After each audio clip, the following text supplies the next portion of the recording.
Welcome to System 2. You know, the very materials that have come to define our modern age, plastics, well, they might just be starting to define us biologically. The stuff we use for everything, from wrapping our food to building our cars, is now showing up in places we never, ever thought possible. It sounds like something straight out of science fiction, doesn't it? But it's a question that scientists are taking incredibly seriously. Are these super durable synthetic materials we designed to last forever now finding a permanent home inside of us? Let's take a look at the evidence. And look, this isn't some far-off future problem. It's happening right now. Study after study is confirming that these particles are present in some of our most protected and vital organs. It's forcing us to ask, what does all this mean for our long-term health? Okay, so to kick things off, we really need to get a handle on what we're actually talking about here. What exactly are these particles? Where in the world are they coming from? And how have they become so, well, everywhere? First, a couple of quick definitions. We're dealing with two main culprits. You've got microplastics, which are tiny particles. Think smaller than a grain of rice. But the ones that are a really big concern for our health, nanoplastics. These guys can be 1,000 times smaller than a grain of sand. So tiny, they can basically sneak past our body's best security systems. So where's all this stuff coming from? Well, things like synthetic fibers from our clothes and even dust from our car tires are part of the problem. But the vast majority, we're talking over 70%, it just comes from larger plastic items breaking down over time. Every bottle, every bag, every container slowly sheds these particles into our environment. Now, this number right here, this really shows you how easily we get exposed, right in our own kitchens. A 2023 study was pretty shocking. It found that microwaving a regular plastic food container for just 3 minutes can release over 4 million microplastics and billions of nanoplastics directly into your meal. Our drinking water is another huge source.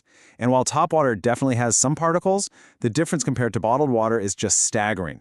A 2024 analysis using some new technology found that a single liter of bottled water can contain up to 400,000 plastic particles. That means someone who only drinks bottled water could be swallowing an extra 90,000 particles every year. The problem has gotten so widespread that it's even in our salt shaker. It kind of makes sense when you think about it. Our oceans have become a massive reservoir for plastic waste, so sea salt is often highly contaminated. On the other hand, mine salts like pink Himalayan, which have been protected deep underground, have significantly lower levels. So it's pretty obvious we're being exposed to this stuff every single day from a ton of different sources. But what actually happens once these particles make it inside our bodies? Let's dig into how we respond. You know, for a long time, the general thinking was that most of these particles would just pass right through our digestive system. And while that seems to be true for many of the bigger microplastics, nanoplastics are a whole different story. Because they're so incredibly small, they can actually slip from our gut into our bloodstream. And from there, they can travel just about anywhere. And when I say anywhere, I mean they're getting into places that are supposed to be biological fortresses. We're talking about the blood-brain barrier, which is designed to protect our central nervous system, the placenta, which shields a developing fetus, and even the blood-testes barrier. Nanoplastics have been found on the other side of all of them. This level of accumulation is, well, it's pretty significant. Studies that examined human brain tissue after death found that plastic particles made up, on average, 0.5% of the brain's total weight. Just let that sink in. That is a startling amount of a foreign material to find lodged in our most critical organ. And once these particles are inside our tissues, they don't just sit there quietly. Their presence can trigger our body's defense systems, leading to things like chronic inflammation and oxidative stress, which is basically cellular damage. And perhaps most concerning of all, they can disrupt our incredibly delicate endocrine system, the system that regulates all of our hormones. And it's really important to understand that the risk isn't just from the physical plastic particle itself, it's also from the cocktail of chemical additives they carry with them. We've all seen the BPA-free labels, right? But what often happens is that manufacturers just swap BPA for a similar chemical, like BPS, and studies are showing these replacements can be just as disruptive to our hormones. It's basically a game of chemical whack-a-mole. Okay, now with all of this pretty concerning data, it is so easy to get alarmed. And that's why it's absolutely vital that we take a step back and really separate what the science is actually telling us from some of the hype that's floating around out there. I am almost positive you've heard this one. It's a powerful, kind of horrifying image that's been shared all over the place in articles and infographics, this idea that we're eating a huge amount of plastic every week. But here's the thing.